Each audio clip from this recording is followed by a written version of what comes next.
Hey everybody, welcome to or welcome back to my channel.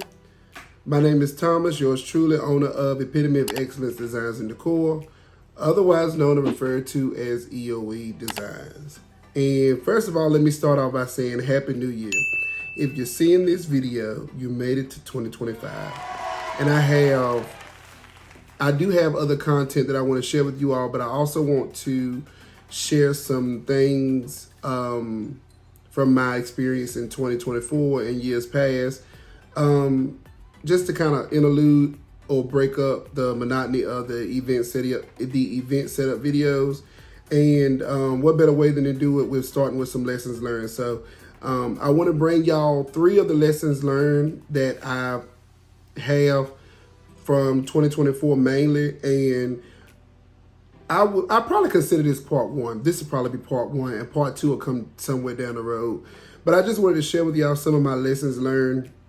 I was thinking about how I closed up the end of 2024, and I normally do like a shout out post on my event page. I have an Instagram or Facebook. I have an Instagram and a Facebook event page, and you can go to the description of this video, scroll all the way down to the description, and it should have both of those links if you're interested in following, because normally what you'll see, normally you guys are seeing the events on this page a lot later than people who've seen them in real time or right after I set up. So only thing I really post on that page is just my events, so that people who need a reference point or need some kind of example of what kind of events I do and what I have to offer, they can go back to that page.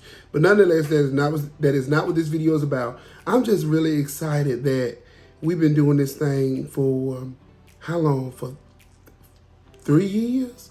4 years. We're going into the 4th year, because I think I really started this in 2021. A lot of people always ask me, when did you start? How did you start? I have a video on that somewhere in the archive if you look on my page, and it'll just tell you how I got started doing this. But I don't want to go on too far into my tangent, but I just miss y'all, and I haven't really had a chance to sit down, talk to y'all, and just, to share my heart. So I do, like I said, I have other content that'll be coming, and it'll be some more events that I have done already. It'll be some other things. I did a shot with me that I want to upload. It's just a few videos that I do want to share with y'all. But I want to talk about these lessons learned, because I don't want y'all to always assume that what I do, making it look easy and doing it day in and day out or week in and week out, that it is as easy as it looks. It's not as easy as it looks. And there are always obstacles that stand in my way. I don't claim to have anxiety, but I do get a little nervous when it comes to doing these events for people, because I don't like the unknown. And I have encountered a lot of unknowns, and I have also encountered a lot of clients, or a few clients, who were very vocal on what they wanted. And I don't necessarily talk about my clients on any kind of social media platform. I refrain from that. I refrain from sharing posts that even allude to a past experience of mine from a client, because I just think it's bad business.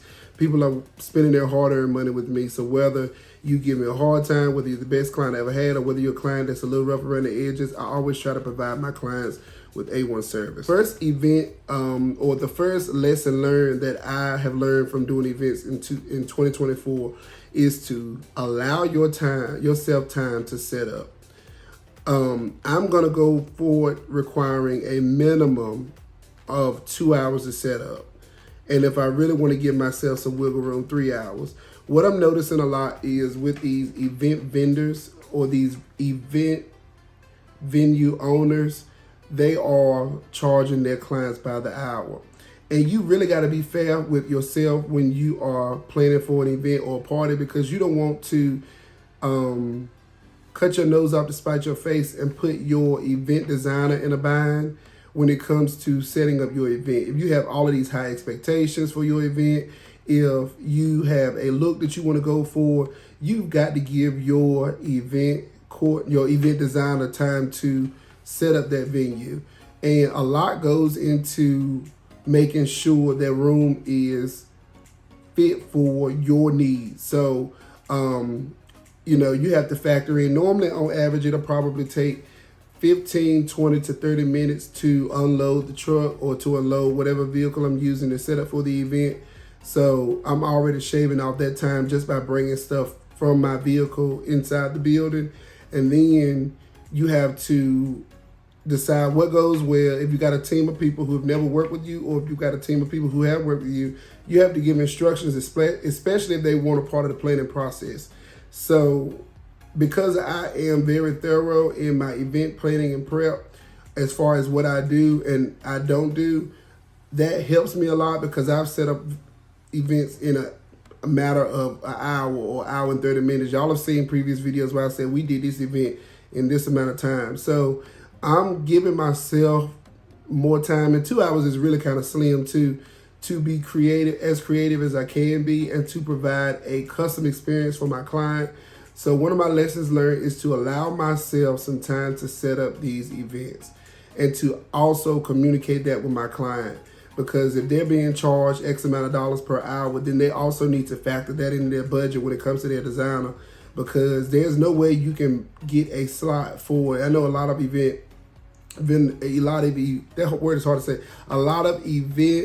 vendor or venue owners, they have like a minimum on the building, so you have to get like 5 or 6 hours, and it'll be this amount per hour. Some of them charge by the day. I only know a few that charge by the day. They don't do it like they used to. So a lot of people will cut corners, and they want their event to be 3 hours. They want to give me an hour to set up, and then they want to give me an hour to break down or to clean up the venue. And that's normally, I'm looking at 5-hour blocks. And I have to be realistic with my client, because I don't want them to go into the event or to think that I don't want to give them an unrealistic expectation as far as what I can and can't do. So I'll try to be fair, and I try to be, as realistic as I can be. So if that's something that you as an event designer struggle with, make sure that's something that's probably a part of your contract. And we have talked about contracts. I think we talked about contracts in 2023. So I think I'm going to bring that back up, because I have a bunch of new subscribers, and we'll talk about things that could possibly be outlined in your contract. Now, have I been the best about keeping up with my contract and making sure all of my clients get it? I'm not going to lie to you, but we're going to do better in 2025. So that's the first thing. The second thing that I wanted to talk about was designer versus a director or a coordinator or a planner. I am an event designer, and a lot of people tend or have gotten that mixed up with what I bring to the table as far as when they book me. When you book me, I specify what I offer, how much it'll be. We coordinate, and we kind of crunch numbers, and we look at things that can be a part of your event. And that's really what I do. I don't handle the food of any kind. I do bring dessert stands most of the time if my client does request them, or out of generosity, because I want to make sure the event just looks cohesive across the board. I'll bring a few dessert stands. So I have encountered some clients who have hired me, and then they send a family member to bring other items, or to assume that I'm going to coordinate where this goes. For example, they will say, well, where will the DJ sit up? And this is set their stuff up, and this is not my call to make. I plan out the room, and I decide where I'm going to set my stuff up at. But if it's not specified when my client books me, then I have no idea of knowing where the DJ is going to be setting up at.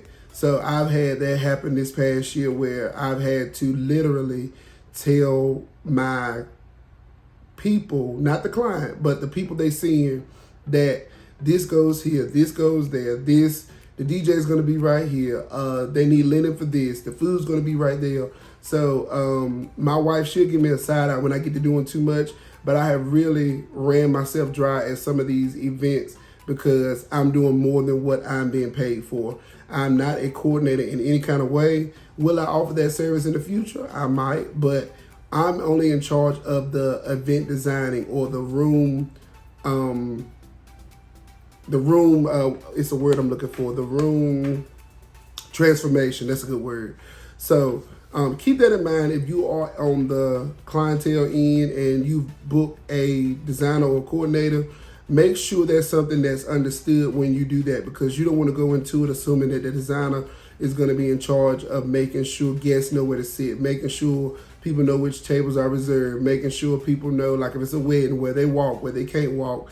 All of those things play a big role in an event day. So make sure that's something that, you know, you guys keep in the forefront of your mind. And for my other designers out there who have gotten caught in that crossfire like me, and you find yourself making sure bridesmaids look decent, or making sure groomsmen know which rooms to go in, or making sure the caterer knows where the food goes, that is not your job to make. So I'm going to make sure that's something that I specify going into the rest of 2025, that somebody needs to be there to coordinate and to kind of call the shots on where people go. Because normally I'm in those buildings by myself with my team, and we're setting up. People are coming and saying, hey, where does the 360 photo booth go? Where does the ball pit go? Where does this go? Especially when you have other things coming in and other vendors coming in. That's not my job to coordinate.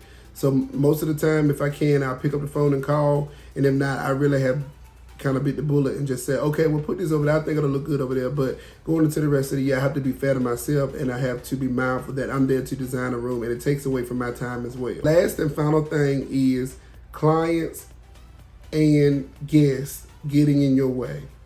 That is a huge lesson learned for me, because I have ran into several events, and I'm not going to call out any particular event. If you look hard enough at my old videos or the videos that I've uploaded, you will see where I had people, busy bees, in my way. And I hate to say in my way, but it's happened. I've had people sitting down while I'm decorating. I've had people in the way when I'm putting up pipe and drape. I've had people in the way while we're setting up tables and doing the table setup. And I can kind of work my way through it, but it's so nice when you just got a room to yourself and you can think clearly. When you got people all bum rushing and coming into a room at one time, it is very tiresome. And that really just kind of stifles my creativity, because what I'm doing now is trying to hurry up and set up that room so I can get out y'all's way, because clearly it's too many of us in this room, especially if the space is small. So always make sure you are mindful when you are setting up for your events, and this is a lesson learned from me, that you specify to your client that nobody should be there with the exception of the vendors. And the vendors should not be vendors. The vendors should not be in the way of the event designers.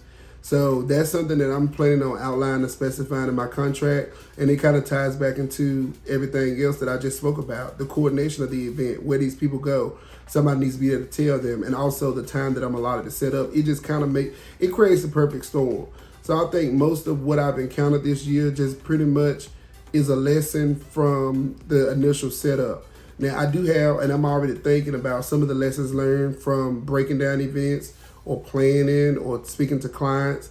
But those are just the main three that I wanted to cover so far going into the first portion of this year. And it has not been bad. I have not had a client that was disgruntled that has reached out to me after an event and said, you didn't provide the service that I thought you would, or things like that. So these are just things that it's really lighthearted, but I want to make sure before it turns or it festers into something big that I nip it in the bud right now. That way I'm not finding myself caught up in a situation where I've coordinated something and it's not right, or where I have a person at the venue early and they're in the way and they fall or hurt themselves while on a tablecloth or something while I'm setting up. Because we fanning tablecloths, fanning napkins, moving glasses, everything.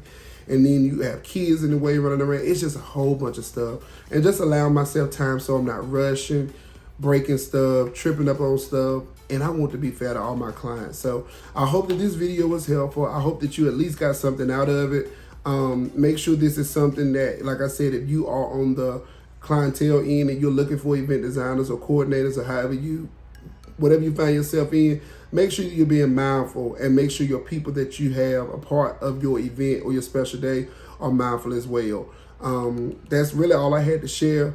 Make sure before you leave that you hit the subscribe button and you click the notification bell so you get notified when I upload my videos. I enjoy doing this. I enjoy sharing my feedback with y'all. I enjoy the positive feedback that you guys have given me. I just appreciate it all around, and we're going to run on and see what the end's going to be. We made it, y'all.